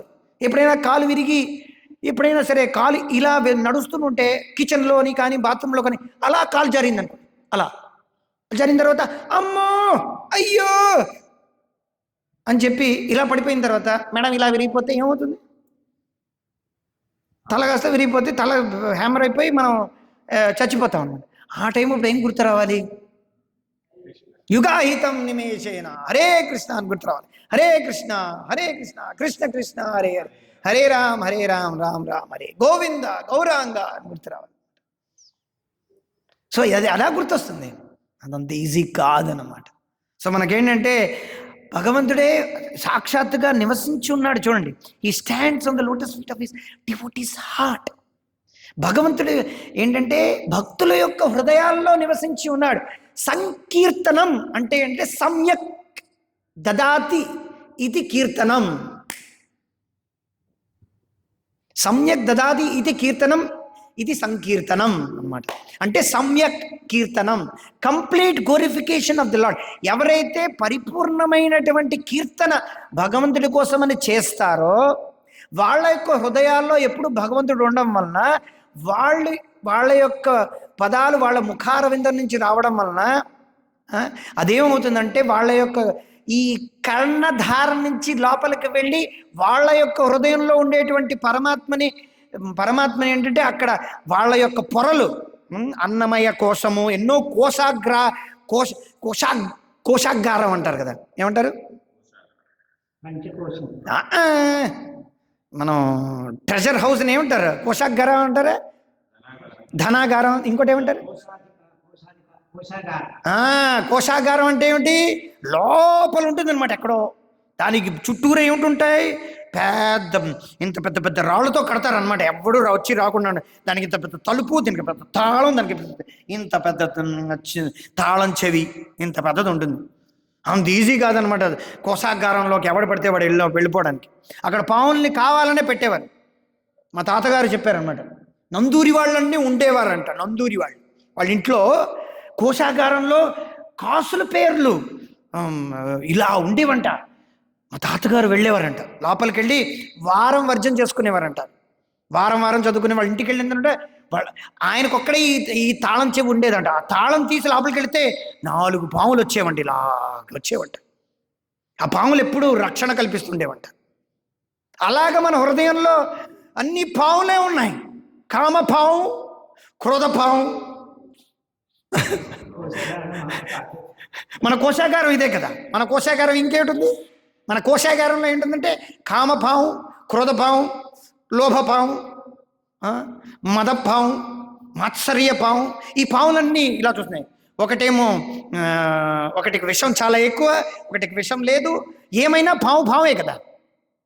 కొన్ని విషయాలు తక్కువ, కొన్ని విషయాలు 10 నిమిషాల తర్వాత ఎఫెక్ట్ వస్తుంది, కొన్ని నిమిషాలు సెకండ్లోనే మటుమాయం చేస్తారు. కొన్ని నల్లగా ఉన్నాయి, కొన్ని తెల్లగా ఉన్నాయి, కొన్ని పసుపచ్చగా ఉన్నాయి. ఎన్నో రకాలైనటువంటి పావులు లోపల కూర్చున్నాయి అన్నమాట. లోటస్సు లేదు, భగవంతుడు లేడు, కానీ అందరి హృదయాల్లో పరమాత్మ మాత్రం కూర్చున్నాడు. ఎలాగా ఇది ఎలా అర్థం చేసుకోకుండా? భగవంతుడు పరమాత్మగా అందరి హృదయాల్లో ఉన్నాడు, కానీ మళ్ళీ కూడా చెప్తుంది ఏంటంటే అది మనం చూడాలి, పరమాత్మగా గ్రహించాలని ఎలా అంటున్నారు? ప్రభుపాదులు వారు దీనికి చాలా అందమైనటువంటి ఉదాహరణ ఇచ్చారు. పాలల్లో వెన్న ఉంది నాన్న, నాకు తెలియదు, నేను చూడటం లేదు. నీకు కళ్ళు లేవు, నువ్వు చూడలేకపోతున్నావు, నీకు తెలియదు, నీకు అనుభవం లేదు, నువ్వు పితిరికివి, నీకు తెలియదు ఎలా తీయాలో. పాలలోంచి వెన్న ఎలా ఉంటుంది? పాలలో వెన్న ఎలా ఉంటుంది? కనిపించదు అనమాట. ఎలా చేయాలి? మొదటి బాగా కుంపటి మీద మంచి వెచ్చగా పాలని కాల్చాలన్నమాట. కాచాలి. పాలని కాచిన తర్వాత బాగా కాచి 2-3 సార్లు బాగా పైకి వచ్చిన తర్వాత దాన్ని ఏమిటి చేయాలి? పొంగిన తర్వాత దాన్ని చల్లార్చాలి. గోరువెచ్చగా ఉండేటువంటి పాలల్లోని కొంచెం పెరుగు వేయాలి. వేసిన తర్వాత రాత్రి అలా ఉంచితే అది కాస్త అలాగ భక్తుడు ఏమిటంటే మారిపోతాడనమాట. మారిపోయి పెరుగులా గడ్డ కట్టేస్తుంది అనమాట. గడ్డ కట్టినటువంటి పాలల్ని అలాగ మెల్లిగలుగా దూరగా కొంచెం నీళ్ళు వేసి అలాగా చిలికితే వెన్న వస్తుంది, మజ్జిగ వస్తుంది. అది వెన్న అంటే. నాకు వెన్న కనిపించడం లేదంటే కొంచెం వెయిట్ చేయాలన్నమాట. అలాగా మన యొక్క హృదయంలో పరమాత్మ విరాజిల్లుడై ఉన్నాడు. సాధవో హృదయం, కానీ భగవంతుడు అంటాడు నేను సాధువుల యొక్క హృదయంలో ఉన్నాడు, నువ్వు సాధువు అవ్వాలి, అప్పుడు నీ హృదయంలో ఉంటాడు. కండిషన్ ఏమిట్రా అంటే సాధు ఎవడు? తితిక్ష్వక, కారుణిక, సుహృద, సర్వదేహిన, అజాతశత్రు, శాంత, సాధుభూషణ. ఇవి సాధువు యొక్క లక్షణాలు. ఏమిటి సాధు? కృష్ణుడు ప్రభుపాదులు గారు చెప్తారనమాట. ఏమిటి సాధువు? అపిచేత్సు దురాచారో భజతే మామనన్య భాగ సాధురేవ సమంతవ్య. ఇది సాధు అంటే. అపిచేత్సు దురాచారం, ఏవి కొంచెం దురాచారం చేసినప్పటికీ కూడా ఏమిటి వాళ్ళలో కొన్ని క్వాలిటీస్ ఉండొచ్చు. కొంతమంది అలాగే కొంచెం రజోగుణంలో మాట్లాడచ్చు, కొంతమంది శాంతంగా చాలా అందంగా మాట్లాడచ్చు, కొంతమంది కోపాగ్నితో ఉండొచ్చు, కొంతమంది కొంచెం అంటే ఎప్పుడు పడితే ఎప్పుడు తిండి అనుకునే ప్రసాదం కోసం ఎక్కడ పడితే ఎక్కడికి వెళ్ళిపోవచ్చు. అయినప్పటికీ కూడా ఎన్ని లోపాలు ఉండొచ్చు అనమాట. కొంతమంది భక్తులకు పొట్ట పెద్దది ఉండొచ్చు, కొంతమంది భక్తులకి పేకే కనిపించినంత బాగా ప్రసాదం తినవచ్చు, వాళ్ళనే ఉండొచ్చు అనమాట. వాళ్ళు ఎన్నో భౌతికమైనటువంటి గుణాల్లో ఏమాత్రం ఫూల్గా ఉండొచ్చు అనమాట. కానీ అపిచేత్సు దురాచారమైనటువంటి కార్యం చేయదు, కానీ వాళ్ళు ఈ పదంలో ఉన్నారు. అపిచేత్సు దురాచారం భజతే మామనన్య భాగ్. దీన్ని బట్టి ఏమిటంటే మిగతావన్నీ చేయొచ్చా అని కాదనమాట. ఏం చేస్తాం? కర్మ కొద్దీ ఎన్నో శరీర అప్రారబ్ధ ఫలం పాపం బీజం కూటం ఫలోన్ముఖం. ఎన్నో రకాలైనటువంటి ప్రారబ్ధ ఫలం వలన మన యొక్క బుద్ధి, అహంకారము, తర్వాత మనస్సు, ఈ శరీరము, దాని వెనకాల ఉండే చిత్తము అన్నీ వస్తాయి అన్నమాట. తద్వారా వచ్చినప్పుడు మనం భావోద్వేగాలకి, కొన్నిసార్లు మనోద్వేగాలకి, తర్వాత కామోద్వేగాలకి, తర్వాత ఇంద్రియ వేగాలకి బానిసలు అయిపోవచ్చు కొన్నిసార్లు. అది పెద్ద విషయం కాదు. కానీ అపిచేత్సు దురాచారం భజతే మామనన్య భాగ్. ఈయన భజన చేస్తున్నాడా లేదా? ఏ రకమైనటువంటి మనస్సు ఏ రకంగా ఉంది? పొద్దున్నే లేచి 16 మార్లు చేస్తున్నారు, పొద్దున్న భగవంతుడి కోసం లేచి ఆ తపస్సు ఆయన చేస్తున్నాడా లేదా అది చూడాలి. 4 నియమాలు చేస్తున్నాడా? మద్యం, మాంసం, జీవితం, వ్యభిచారం వదిలేసి భగవంతుడి కోసం తన యొక్క జీవితాన్ని వదిలేయడా లేదా అది చూడాలన్నమాట. అది చూడకుండా ఇస్కాన్ వాళ్ళు ఇలా చెప్తున్నారు, ఇస్కాన్ వాళ్ళు అలా చెప్తున్నారు, మాట్లాడుకోవడమే. కానీ ప్రపంచవ్యాప్తంగా ఎవరయ్యా చైనీస్ భాషలో ఎవడయ్యా భాగవతం ఇస్తున్నాడు? జపనీస్ భాషలో ఎవడయ్యా భాగవతం ఇస్తున్నాడు? అరబిక్ భాషలో ఎవడయ్యా రామాయణం? చైనీస్ రామాయణం భక్తి వికాస్ మహారాజ్ది మొన్నే రిలీజ్ అయింది లాస్ట్ టైం. చైనీస్ రామాయణం ఎవరిస్తున్నారు? చైనీస్ భాషలో ఎవరిస్తున్నారు? నత్తలేమిటి, పేర్లు ఊరు తెలియని జంతువుల్ని తినే వాళ్ళకి రామాయణం ఇస్తున్నామంట. చూడండి ఇక్కడ. Rather than complaining you should మీ యొక్క ఆస్తి అంతా ఇస్కాన్కి రాసిచ్చేయాలి. అసలు చెప్పాలంటే వైకుంఠ ఏకాదశి నాడు ఎవరైనా సరే ఈ మొత్తం ఆస్తిని భగవంతుడి కోసం నేను రాసేస్తున్నాను, నేను ఉంటున్నాను అన్న వాళ్ళు వాళ్ళను అపిచేత్సు దురాచారం భజతే మాం అనన్యభ, ఆ వాళ్ళు అనన్యమైన అటువంటి అనన్య భక్తుడి యొక్క హృదయంలో అనన్యాశ్చింతయంతో మాం, అప్పుడు అనన్యాశ్చింతయంతో మాం వాళ్ళ యొక్క చింతనలో భగవంతుడు ఉన్నాడన్నమాట. వాళ్ళ యొక్క రగ్ రగ్మే అంటారనమాట, రగ్ రగ్మే అంటారన్నమాట. రగ్ రగ్ అంటే ప్రతి దాంట్లో ప్రతి అణువులోని రగ్ రగ్మే భగవాన్ హే అంటారు. అలాగా మన అనన్యాశ్చింతయంతో మాం ఏ జనా పర్యుపాసతే తేషాం నిత్యాభియుక్తానం యోగక్షేమమాన్. అప్పుడు అటువంటి అనన్య భక్తి చేస్తున్నటువంటి వ్యక్తికి అటువంటి సాధు పురుషుడి యొక్క హృదయంలో భగవంతుడు విరాజులై ఉంటాడు. భగవంతుడు అందరి హృదయంలో ఉన్నాడు, కానీ కామపూరితమైనటువంటి హృదయంలో ఎందుకు ఉంటాడు? చాలా మంది ఏమనుకుంటాడు, భగవంతుడే పుట్టిస్తున్నాడు, భగవంతుడు ఏం పుట్టించడం లేదు, భగవంతుడు ఏం చంపించలేదు. నువ్వు నీ పుట్టక నువ్వు man is the architect of his own destiny అన్నారనమాట. అందుకే ఊరికనే అనలే, యద్భావం తద్వతి నువ్వు చేసుకున్నావు. చాలా మంచిది. చాలామంది కొంతమంది ఏమంటారంటే వాళ్ళు అక్కడికి వెళ్ళి చనిపోయారండి, ఇక్కడికి వెళ్ళి చనిపోయారు, మొన్నే వైకుంఠ ఏకాదశి రేపు వస్తుందనగా ఈరోజు చనిపోయారు, కొంతమంది ఏకాదశి నాడు చనిపోయారు. ఏకాదశి మరణం, ద్వాదశి దహనం, చాలా మంచిది. వాళ్ళు వైకుంఠ ద్వారాలు అట్లీస్ట్ చేరుకోకపోయినా అట్లీస్ట్ వాళ్ళకి భగవద్భక్తి కలుగుతుంది. అరే తిరుపతిలో చనిపోవడం అంత మంచి పని ఇంకోటి లేదు. తిరుపతి వెళుతుంది ఎందుకు? మనం వైకుంఠం చేరుకోవడానికి. అక్కడ చేరిపోయారు, మరణం ఏ రోగం వచ్చింది. చాలా అదృష్టవంతులు. కానీ మనం ఏడుస్తాం అనమాట, అయ్యో వాళ్ళు ఇంద్రియ తృప్తి ఇంకా చేసుకోలేదే. ఇంద్రియ తృప్తి చేసి ఈ నరకప్రాయమైనటువంటి ఏ చెరువుల సాలలోనో ఏ చెరువులు టూనా ఫిష్ తినిస్తూనే చచ్చిపోతే, ఈవెన్ దాన సంస్కారాలు కూడా, దాన సంస్కారాలు అండి కొంతమంది క్రిస్టియన్ కదా, పోడ్చడానికి కూడా లేకపోతే ఆడేం వెళ్తాడు స్వర్గానికి, ఆడేం వెళ్తాడు వైకుంఠానికి, ఆడేం వెళ్ళడు, టూనా ఫిష్ అయిపోతాడు నెక్స్ట్ మళ్ళీ టూనా ఫిష్ అయిపోతాడు అనమాట.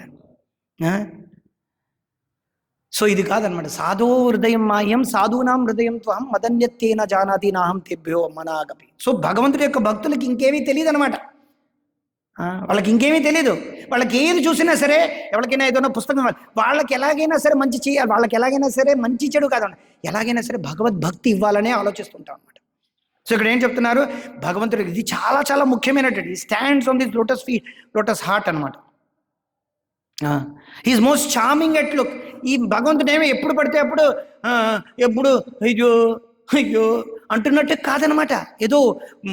ఏదో పోగొట్టుకున్న వాళ్ళలాగా, చచ్చిన కాలిన శవంలాగా, లేకపోతే చచ్చిపోయిన వాళ్ళలాగా రక్తం అలా చిండుతూ ఇలాగా ముళ్ళ కంపెనీ బుర్ర మీద పెట్టుకొని అలా రక్తం చిండుతూ, అది కాదనమాట భగవంతుడు. Come on man, oh come on, give me a break. అసలు బుద్ధి వాకళ్ళు గడిగితేనే అలాంటి ఘోరమైనటువంటి పూజలు చేస్తాం. భగవంతుడే ఈజ్ చీర్ఫుల్, హృదయాంబోజ విస్తరం, గుణల్లసోద్ అనమాట. భగవంతుడు ఏమిటి ఇక్కడ దర్శనీయాత్మం శాంతం. ఆయన ఎప్పుడు కూడా చాలా చార్మింగ్గా ఉంటాడనమాట. ఏంటిది శశివర్ణం చతుర్భుజం ప్రసన్నమైనటువంటి వదనంతో ఉన్నాడనమాట ఆయన. అలాంటి మూర్తిని మనం ధ్యాయేత్ అప్పుడు విఘ్నాలు తొలగిపోతాయి. ఎప్పుడు చూసినా శవ పూజ ఇది చేస్తే ఎట్టగా, నీలో ఉంది శవం, నీలో ఉంది శివం, అది వెళ్ళిపోతే శవం. ఏమిటి దగుల్బాజీ మాటలు, ఇలాంటి మాటలు మాట్లాడడం వల్ల ఏం లేదనమాట. సో మనలో ఉన్నది శివం కాదు, మనలో ఉన్నది పరమాత్మ. కృష్ణుడు చెప్తున్నాడు, ఈశ్వర సర్వభూతానాం హృద్దేశే అర్జున తిష్టతి, కూర్చొని ఉన్నాను నేను. కృష్ణుడు తర్వాత ఇంకోటి చెప్తున్నాడు, ఇంకో 2-3 శ్లోకం. అతన్ని నువ్వు ఏం చెప్తున్నాడు, తమ్మేవ శరణం గచ్చేత్ సర్వభావేన భారత. ఆ పరమాత్మకి నువ్వు శరణం పొందు అర్జున అని చెప్తున్నాడు అనమాట. 3వ వ్యక్తిని ఉద్దేశించి, తనను ఉద్దేశించి 3వ వ్యక్తిని చెప్తున్నాడు అనమాట. సో ఈ రకంగా భగవంతుడు ఏంటంటే అప్పుడు అటువంటి హృదయం యొక్క భక్తుల యొక్క హృదయాల్లో భగవంతుడు సాక్షాత్తుగా వెలిస్తాడు. అంతవరకు మనం ఏమిటి చేయాలి, అలాగా ఆ పెరుగుని చిలుకుతూనే ఉండాలి. ఎప్పుడు వెన్న వస్తుందని చిలుకుతూనే ఉండాలన్నమాట. వెన్న రావటం లేదని చెప్పి వదిలేయకూడదు. ఎప్పుడో వదిలేసామా అది మళ్ళీ గడ్డ కట్టేస్తుంది అనమాట. మనం గడ్డ కట్టకూడదు, చిలుకుతూనే ఉండాలన్నమాట. మన యొక్క భక్తుల దగ్గర నుంచి ఎలాగైతే మనం రోజు వినడం ఏమిటంటే ఈ శ్రవణం అనేది ఏంటువంటిదంటే వ్యసన భుజగ సందిష్ట సంత్రాణ మంత్రం అనమాట. ఇది కులశేఖర ఆళ్వారు చెప్తున్నారు. ఏమిటి వ్యసన భుజగ సందిష్ట సంత్రాణ మంత్రం ఏంటంటే ఈ మంత్రం ఎలాగైతే మంత్రాలు చదివినాడు అంటే పాములు పట్టేవాడు ఎలాగైతే మంత్రాలు చదివి ఎలాగైతే విషాన్ని తీస్తాడో అదేవిధంగా ఏమిటంటే ఈ శ్రవణ కీర్తనం ఏమిటంటే మనలో ఉండేటువంటి కామ పాము ఈ పాములన్నీ ఉన్నాయి కూర్చున్నాయి కదా, వాళ్ళని ఎలాగైనా సరే చేతిలో ఇలా పట్టి ఒక్కొక్కడు ఆ కామ పావుని ఇలా పట్టుకుని బుట్టలో వేసేయడం పారేయడం అనమాట. మళ్ళీ ప్రతి పావుని ఇలా పట్టుకోవడం బుట్టలో వేసుకోవడం. మనం ఏదైతే శ్రవణం చేయలేదో కామ పాము క్రోధ పాము ఇలా పావులన్నీ మళ్ళీ బుసలు కొడుతూ ఉంటాయి మనకి. ఈ ఆశ పాము ఈ పాము చింత చచ్చినా పులుపు చావదన్నట్టుగా మనం ఎంత మనం శరీరం సహకరించినప్పటికీ పులుపు చావదనమాట. ఈ నాలుగు ఈ పంచేంద్రియాలు మనతో చచ్చిపోవు కదా. సో కానీ మనం ఎప్పుడైతే ఈ యొక్క మనం ఆశల్ని మన యొక్క అడి ఆశల్ని ఏవైతే ఉన్నాయో అది భగవంతుడి వైపు ఎప్పుడైతే కేంద్రీకరిస్తాం ఈ శ్రవణ కీర్తనలో భగవంతుడి యొక్క స్తుతుల్ని భగవంతుడి యొక్క గుణగణాలని ఎప్పుడైతే మనం ఆ రకంగా డైవర్ట్ చేస్తామో అప్పుడు భగవంతుడు ఏంటంటే మెల్లిమెల్లిగా ఇది ఏంటంటే ఎలాగైతే కుంతి మహారాణి ప్రార్థించినట్టుగా నా యొక్క మనోగతాన్ని ఎలాగైతే నది ప్రవహిస్తోందో సముద్రం వైపు ఆగకుండా ఎంత ఆపండి సముద్రం వైపు నది వెళుపుతూనే ఉంటుంది అనమాట. ఏమండి శృణ్వంతి గాయంతి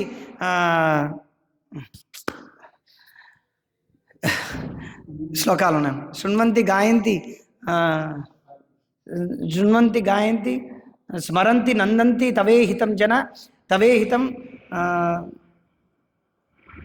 మర్చిపోయాను ఆ శ్లోకం, మనం రోజు చదివితే తెలుస్తుంది. సో దయచేసి అందరూ కూడా ఇవన్నీ చదవాలన్నమాట. ఆయన యొక్క కళ్ళు ఈ రకంగా ఏమిటంటే మనోనయన వర్ధనం ఇవన్నీ మనం వింటుంటే శ్రవణ కీర్తనం ద్వారా మనస్సు అంటే ఇక్కడ మనస్సు తర్వాత ఆత్మ కూడా అని చెప్పి ప్రభుత్వారు. మనస్సు అంటే మనహ అంటే మనసు అని చెప్పారు, కానీ తాత్పర్య అనువాదంలో ప్రభుపాదులు వారు ఏమిటి రాస్తున్నారు ఆత్మ అని రాస్తున్నారు. ఈ రకమైనగా మనం ఎప్పుడైతే ఉంటామో అప్పుడు భగవంతుడిని దర్శనీయాత్మనం అప్పుడు మనం భగవంతుడిని సాక్షాత్తుగా మనం దర్శించుకోవాలి. సాక్షాత్తుగా అంటే మనం ఫోటోనే చూస్తున్నాం కానీ భగవంతుడు మనల్ని చూస్తాడన్నమాట. Lord is so beautiful that the devotee yogi does not wish to see anything else. ఆయన ఏది కూడా చూడడానికి తలుచుకోడు అనమాట, భగవంతుడిని మాత్రమే. సో కళ్ళ యొక్క పరిపూర్ణత ఎప్పుడు చేరుకుంటుందంటే భగవంతుడి యొక్క వైష్ణవుల్ని భగవంతుడి యొక్క గురువుని భగవంతుడి యొక్క పువ్వులని భగవంతుడి యొక్క ప్రసాదాన్ని చూడడం ద్వారా ఆయన యొక్క దర్శనీయం అనేది పరిపూర్ణం అవుతుందన్నమాట. మిగతా వాళ్ళందరినీ చూస్తుంటాడు కానీ ఏ విధంగా చూస్తాడు, ఏ విధంగా భగవంతుడు చెప్పి నిర్దేశాలు చూస్తాడు ఆ రకంగా చూస్తాడు. అంటే ఇది జగద్దర్శనం. భగవంతుడి యొక్క దర్శనం ఏమిటి? గోలోక దర్శనం. మనం చూసేటువంటిది జగద్దర్శనం. జగద్దర్శనానికి గోలోక దర్శనానికి చాలా తేడా ఉందన్నమాట. ఈ ప్రపంచం వ్యాప్తంగా ప్రతి వాళ్ళ యొక్క కళ్ళ ప్రకారంగా వాళ్ళు చూస్తూ ఉంటారన్నమాట. మనిషి కళ్ళ ప్రకారంగా చూస్తాడు, కుక్క పళ్ళు ప్రకారంగా చూస్తుంది. దాని యొక్క మనోవేగం ఏ రకంగా ఉందో దాని ప్రకారంగా చూస్తుంది అనమాట. పాము ఆ రకంగా చూస్తుంది, తేలు ఆ ప్రకారంగా చూస్తుంది అనమాట. ప్రతి ఒక్క జీవికి ఓ రకమైన ముందే చెప్పినట్టుగా ప్రతి ఒక్క జీవికి చూపేటువంటి దృష్టికోణమే వేరుగా ఉంటుందన్నమాట. మా ఇంట్లో చెప్తూ ఉంటారు పిల్లిని దగ్గర కూడా రావించకూడదు. పిల్లి చూసేటువంటి దృష్టి ఎటువంటిదట, అది ఎప్పుడూ కూడా యజమానికి కళ్ళు పోవాలని చెప్పి చూస్తుందంట. ఇది చాలాసార్లు మన పెద్దవాళ్ళు చెప్తారు. ఈ రోజుల్లో పెద్దవాళ్ళందరినీ వృద్ధాశ్రమంలోకి పంపించి మనం వర్ణాశ్రమ వ్యవస్థని నాశనం చేసుకున్నాం. పిల్లలందరినీ అనాథాశ్రమంలోకి పంపించి మన వర్ణాశ్రమ వ్యవస్థని నాశనం చేసుకున్నాం. ఆడవాళ్ళందరినీ సింగిల్ మదర్లు అన్న వాళ్ళందరినీ వయోవృద్ధులు కాదు ఏమిటిది మొగుడు చనిపోతే ఏమిటంటారు దాన్ని ఆవిడ్ని విధవాశ్రమాలకు పంపించి ఇప్పుడు ఏమిటంటే ఇవన్నీ సెటప్ అంతా ఏమిటంటే వర్ణాశ్రమ వ్యవస్థ అంతా మొదలుపెట్టిన తర్వాత మనకి చెప్పేవాళ్ళు నాదుడే లేడనమాట. అమ్మమ్మలు అత్తలు తాతలు అమ్మమ్మలు మామలు ఎవ్వరూ లేరు అనమాట. వాళ్ళు ఎక్కడో ఉంటాడు, వీళ్ళు ఎక్కడో ఉంటాడు. వాడికి ఓన్లీ కాంటాక్ట్ ఫేస్బుక్ ఫోన్లే తప్ప ఇంకే కాంటాక్ట్ లేదనమాట. దినదినంగా ఇప్పుడు ఉంటేనే అప్పుడు చెప్తారనమాట, ఇలా చేయాలరా, ఇలా ఉండకూడదురా, మా అమ్మమ్మ గారు ఇలా చెప్పారా, ఈ సామెత ఆ సామెత అని చెప్పి సామెతలు వస్తాయి. ఇప్పుడు అన్నీ కూడా సినిమా డైలాగులే ప్రజలందరూ మాట్లాడుతారు. సామెతలే వదిలేశారు, ఈ సామెత ఆ సామెత అసలు వదిలేశారు అనమాట. ఈవెన్ నైతికమైనటువంటి కల్చర్లెస్ బ్రూట్స్గా తయారయ్యారు అన్నమాట. నైతిక విలువలు లేనటువంటివి. ఎందుకంటే ఎలాగ మనకు తెలుస్తుంది, అర్థమవుతుంది. సో మనకు ఆత్మ ఇది కళ్ళ ద్వారా, సో కళ్ళ యొక్క విషయం అనమాట. So his desire is to see beautiful objects completely satisfied with the sight of the Lord. భగవంతుడి యొక్క దృష్టి చూసిన వెంటనే ఈ కళ్ళకు ఉన్నటువంటి పరిపూర్ణత చేరుకుంటుంది. లేకపోతే ఏమిటివి, ఇవి మనం చామరకి ఉండేటువంటి, చామరకు కూడా చామర కాదు, నెమలి పింఛంతో మనం భగవంతుడిని వీస్తాం కదా. నెమలి ఈకలు ఉంటాయి, నెమలీకలు ఏవైతే ఉన్నాయో వాటికి కూడా కళ్ళు ఉంటాయి. దిస్ కాల్డ్ ప్లూమ్స్ అంటారు అనమాట. అవి కూడా కళ్ళలాగే ఉంటాయి అనమాట. కానీ దానివల్ల ఏం లాభం లేదు. అటువంటి కళ్ళే అనమాట ఇవి కూడా. అటువంటి మాంస ముద్దలు 2, తెల్ల ముద్ద మధ్యలో నల్ల గుడ్డు, దాని లోపల ఇంకోటి. కొంతమంది కళ్ళ ఫోటోగ్రఫీలు చేయడంలో చాలా ఎక్స్పర్ట్లు అనమాట. మీరు నేషనల్ జియోగ్రఫిక్ ఛానల్లో చూస్తే కళ్ళ ఫోటోగ్రఫీ తీస్తారు. వాడు రేపు పొద్దున్న ఏం పుడతాడో భగవంతుడికే తెలుసు బాబు. ఈ రోజుల్లో ఉండేటువంటి ఆశలు, అడి ఆశలు, ప్రజలకు వేరే వింత ఆలోచనలు వస్తున్నాయి. వాళ్ళకి సెపరేట్ నరకమే సృష్టించాలి. 28వ నరకం కాదు, ఇంకో 29వ నరకం ఇంకోటి ఏదో ఉందన్నమాట. వాళ్ళకి ఏం చేయాలో తెలియటం లేదనమాట. అంత కన్ఫ్యూజన్. భగవంతుడి యొక్క కళ్ళు చూడాలన్నమాట. అదే రామానుజాచార్యులు వారు చూపించారనమాట. ఒక భక్తుడు ఇలాగ ఎండన పడి ఆయన కావేరీ నదిలో వెళ్తుంటే, అనుష్ఠానం చేసుకోవడానికి వెళ్తుంటే, సంధ్యావందనం చేసుకోవడానికి వెళ్తుంటే, మిట్ట మధ్యాహ్నం వెళ్తూ ఉంటే ఒక వ్యక్తుడు ఏం చేస్తుంటాడు, ఆయన వైష్ణవుడే, ఏం చేస్తుంటాడు, వైష్ణవుడు కాదనుకుంటాడు. ఆయన ఏం చేస్తుంటాడంటే ఎండలో తాను నడుస్తూ ఒక ఆవిడికి ఏంటంటే గొడుగును పట్టుకొని అలా నడుచుకుంటూ వెళ్తుంటాడు అనమాట. వాళ్ళ యొక్క శిష్యుడికి పిలిపించి ఆయన్ని పిలువు అని చెప్తాడనమాట. పిలిపిస్తాడు.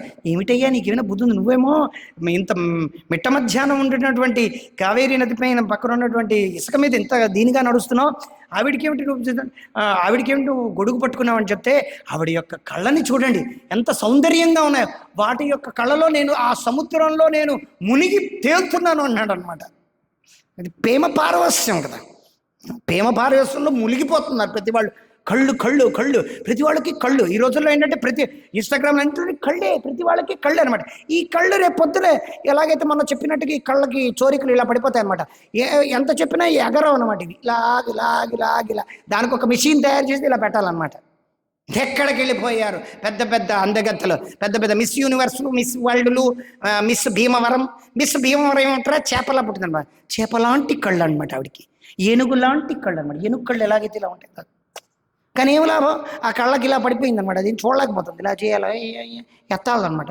మొత్తం ఫ్యామిలీ అంతా ఎత్తినా సరే అది ఉండటం లేదు. మొత్తం ఫ్యామిలీ అంతా ఎత్తుతున్నారు అనమాట. పెళ్లి చూపులు, ఏమిటి చూపులు అంటే చూసుకుంటున్నారంట ఇద్దరు. పెళ్లి చూపులు, అయ్యో చూడండి ఇద్దరు పెళ్లి చూపులు చూసుకుంటారంట. ఎంతసేపు అయిపోయింది. సో రామానుజాచార్యుల వారు ఆ శిష్యుడి అంటే కళ్ళలోంచి ములిగి తేలుతున్నటువంటి ఆ భక్తుడి యొక్క చెప్తాడన్నమాట. నేను ఒకవేళ నీకు ఇంతకన్నా అందమైనటువంటి కళ్ళు నేను చూపిస్తే, ఎంతకన్నా అందమైనటువంటి ముఖారవిందాన్ని చూపిస్తే, ఇంతకన్నా అందమైనటువంటి ఒక వ్యక్తిని చూపిస్తే నువ్వేమిటి చేస్తావు? నేను నా జీవితాన్ని త్యాగం చేస్తానని చెప్తానమాట.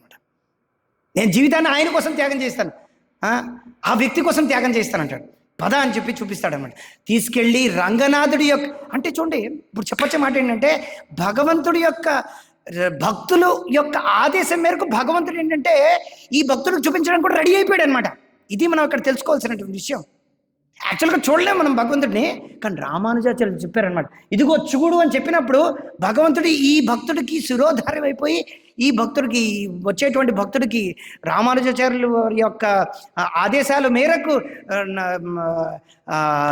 రంగనాథుడు ఏంటంటే ఆయనకి కళ్ళనేమిటి మొత్తం మొత్తం వైకుంఠం అంతా చూపించారు కదా. ఆయన ఏంటంటే కళ్ళని నీళ్లు తెచ్చుకొని ఇంకా లాభం లేదని చెప్పి ఇద్దరు భార్య భర్త ఇద్దరూ కూడా రామానుజాచార్యుల వారికి శరణం వేడుతారు అనమాట. దాని తర్వాత బోళ్ళని విషయాలు జరుగుతాయి. వాళ్ళ జీవితమే త్యాగం చేసి మొత్తం అంతా కూడా రామానుజాచార్యుల వారికి ఇచ్చేస్తారనమాట. ఇంకా చాలా జరుగుతాయి అనమాట. రామానుజాచార్యుల వారి తర్వాత ఇంకా తర్వాత కథ చెప్పొచ్చో లేదో నాకు తెలీదు. ఆ తర్వాత ఏం జరుగుతుందంటే, వాడి రామానుజాచార్యుల వారికి ఏం చేస్తారంటే ఈ బ్రహ్మచారుల యొక్క కౌపీనాలు ఏంటంటే ఒక చోటకు ఇంకో చోట ఇంకోటి మార్చేస్తారనమాట. వాళ్ళు కౌపీనాల కోసం అన్ని కుట్టుకుంటూ ఉంటారనమాట పొద్దున్నేను. మంగళారతికి లేవాలి కదా, పొద్దున్నే అనుష్ఠానం చేసుకోవాలి, సంధ్యావందనం చేసుకోవాలి, టైం అయిపోతుంది. గురువుగారు శంఖం వాయిస్తున్నారు. మనం ఏమిటి చెప్పండి, ఒకరికొకరు ఇది నా కోపీనం అంటే ఇది నా కోపీనం, ఇది నా కోపీనం అనేది నా కోపీనం అంటే కోపీనం కోసం కొట్టుకుంటున్నారు అనమాట. కొట్టుకున్న తర్వాత ఒకసారి ఏం జరుగుతుందంటే వీళ్ళని శిష్యులందరినీ పిలిచి, ఆ భక్తుడు ఉన్నాడు కదా ఎవరైతే ఇలాగ చూపించే కదా, ఆ భక్తుడు ఇంటికి వెళ్ళండి. ఇంటికి వెళ్ళిన తర్వాత వాళ్ళకి కనిపించకుండా వాళ్ళ యొక్క నగలు, ఆవిడ మీద ఉన్నటువంటి నగలు నువ్వు దొంగతనం చేయాలని చెప్తారు. వీళ్ళు దొంగతనం చేయడానికి అలా వెళతారన్న 2-3 శిష్యులు. వెళ్ళిన తర్వాత ఆవిడ ఇలా పడుకుంటుంటుంది అనమాట. పడుకున్నప్పుడు ఒక దగ్గరికి వెళ్ళి ఇలాగ తీసుకుంటారు అనమాట. మొత్తం సగం తీస్తారు, మళ్ళీ ఇటు వస్తారనమాట. ఇటు వచ్చే లోపల ఆవిడ ఇలాగ సర్దుకుంటుంది అనమాట. మళ్ళీ సర్దుకునేసరికల్లా ఈ సగం తీసుకెళ్ళి పారిపోతారనమాట. పారిపోయేసరికల్లా వాళ్ళ భర్త వస్తే, ఏమిటమ్మా సగం వేసుకున్నావు, ఏమిటి ఒకటే వేసుకోవడం, ఒకటి నీ సగం వేసుకున్నావంటే, పాపం ఏం కష్టం వచ్చిందో ఏమిటో తెలీదు. రామానుజాచార్యుల వారి యొక్క శిష్యులందరూ వచ్చి నా దగ్గర ఉన్నటువంటి నగలు అన్నీ సగం తీసుకొని వెళ్ళిపోయారు. మిగతా సగం తీసుకోమని నేను బోర్లా పడేసరికల్లా వాళ్ళు వెళ్ళిపోయారు. అయ్యో ఎంత అపచారం చేసావు, కొంచెం అటు దించి ఇటు పడుకుని ఉంటే ఆ మిగతా సగం కూడా నగలు కూడా తీసుకుంటే బాగుండేది కదా, పాపం ఏం కష్టం వచ్చిందో వాళ్ళకి. ఈ రోజుల్లో ఉన్నటువంటి కాంగ్రిగేషన్ ఇంటికి వెళ్ళి నగలు తీసుకుని అనుకున్నాను, బ్రహ్మచారులు ఇలాంటి వాళ్ళు అలాంటి వాళ్ళు చిపిచి కంప్లైంట్ చేస్తాం ఇలాంటి వాళ్ళ మీరు ఇలా చేస్తారా, మీరు మీద వాళ్ళే మీరు ప్రభుత్వం ద్వారా పుస్తకాలు చదువుతున్నారా అని చెప్పి మమ్మల్ని మీద అభాండాలు వేసి షూట్ చేసేస్తారన్నమాట. ఈ ఓబీసీ, ఈ సెక్రటరీ, ఆ బ్యూరో మెంబర్ వీడిని పిలిచి ఇన్వెస్టిగేషన్ చేసి మొత్తం ఇచ్చేసాడు. పాపవాడు ఏదో చేశాడు, వదిలేయవచ్చు కదా. ఇంతలా చేస్తారన్నమాట. అంటే బ్రహ్మచారులు మీరా బ్రహ్మచారులు మీరా అలా చేసిన వాళ్ళు టెంపుల్లో ఉంటున్నారా ఏమిటి, నేను ప్రసాదం తింటున్నారా ఏమిటి. పాపం బ్రహ్మచారి ఏదో అనేసాడు, పాపం ఏదో పడుకుంటున్నాడు. వాడి మీద అందరూ పడిపోతారు గ్రత్తలందరూ. అయ్యో వాడు డెడికేట్ చేశాడు ఆ లైఫ్. వాడు స్త్రీ లేకుండా ఉన్నాడయ్యా, మైత్రం లేకుండా ఉన్నాయా, అది చూడండి పడిపోవడమే మీదన. ల్యాప్టాప్, వాడి అటాచ్మెంట్ ఏమిటి ల్యాప్టాప్, వాడి అటాచ్మెంట్ ఏమిటి చిన్న మొబైల్, వాడి అటాచ్మెంట్ ఇవన్నీ పోతాయి. వాడేం పట్టించుకోడు. ఇంకోటి ఎవడో ఇస్తాడు, ఇంకోటి ఎవడో ఇస్తాడు, అది పోతాను. You should understand. So Ramaji ఇదంతా అయిన తర్వాత వాళ్ళ దగ్గరికి వెళ్ళిన తర్వాత మిగతావి కూడా నగలు కూడా ఇచ్చేసి వాళ్ళు చెప్పుకుంటారన్నమాట. అయ్యో నేనే చేశాను, మా బ్రహ్మచారులకు బుద్ధి చెప్పడానికి అని చెప్తారనమాట. సో చెప్పచ్చే మాట ఏంటంటే, అటువంటి భక్తుల యొక్క హృదయాల్లో ఎప్పుడు కూడా నివసించడం వల్ల వాళ్ళు ఎప్పుడూ కూడా అలా ఎప్పుడు కూడా భగవంతుడిని దర్శించుకుంటారనమాట. అది నిజమైనటువంటి అందం అన్నమాట. ఈ భౌతిక ఇంకా ఎన్నో ఉన్నాయి. ఈ భౌతిక జగత్తు యొక్క అందం ఏదైతే ఉందో అది ఆధ్యాత్మిక ప్రపంచం యొక్క అందం యొక్క వికృతి అన్నమాట. వికృత రూపం, అది తాత్కాలికం. అది చాలా వికృత రూపమే కాదు, అది చాలా అదేమిటంటే ఎలా ఉంటుందంటే, ఈ భౌతిక జగత్తు యొక్క రూపం ఎలా ఉంటుందట, అడవిలో గడ్డి మధ్య ఉన్నటువంటి దాగినటువంటి ఒక నుయ్యలా ఉంటుందన్నమాట. ఈ భౌతిక జగత్తులో ఏదైతే attract everything glitters is not gold, grass in other side is not green. అంటే ఈ గ్రీన్గా కనిపించేది ప్రతిదీ కూడా గ్రాస్ కాదు, పచ్చగా ఉందని ప్రతిదీ గడ్డి కాదు. తర్వాత ఏదైతే మెరుస్తుందో అది ఏమిటి, బంగారం కాదనమాట.